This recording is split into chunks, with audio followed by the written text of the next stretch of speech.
सुखपुर में बैठी पीहू के दिल में अचानक एक तेज दर्द उठा। उसकी आंखों से आंसू बहने लगे, क्योंकि ढोलकपुर में काले जादू में फंसे अपने भाई का दर्द पीहू महसूस कर रही थी। इसलिए वह बिना एक पल सोचे ढोलकपुर की तरफ निकल पड़ी।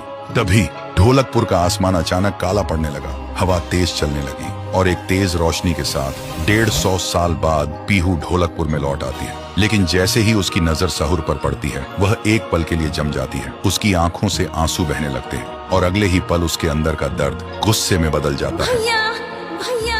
उसकी चीख इतनी तेज थी कि पूरा गांव कांप उठता है और उस चीख के जोर से सहूर के इर्द गिर्द जकड़ा हुआ वह काला जादू एक झटके में टूट जाता है। जादू टूटते ही सहूर सूखे पेड़ के अंदर से बाहर आता है। उधर गांव में अफरा तफरी मची हुई थी। वह विशाल नाग गांव को पूरी तरह जला रहा था। हर तरफ आग और धुआं था। लोग मदद के लिए चीख पुकार लगा रहे थे। तभी वहां सहूर आता है और अपनी शक्ति से गांव वालों को एक सुरक्षित कवच के अंदर ले लेता है और पीहू अपनी शक्ति से गांव में बारिश करवाती है और देखते ही देखते पूरे गांव की आग बुझ जाती है। फिर दोनों उस विशाल नाग के पास आते हैं। सहूर उसे देखते ही गुस्से में आकर अपना मुक्का जोर से जमीन पर मारता है। मारते ही जमीन में एक दरार पड़ जाती है और वह नाग उसमें धंस जाता है। दोनों को लगता है खतरा टल गया, लेकिन अगले ही पल वह नाग जमीन को चीरते हुए बाहर आ जाता है। सहूर यह देखकर गुस्से से पागल हो जाता है और सीधा उस धुएं के बीच घुस जाता है। अंदर घुसते ही वह उस नाग पर इतने भयंकर वार करता है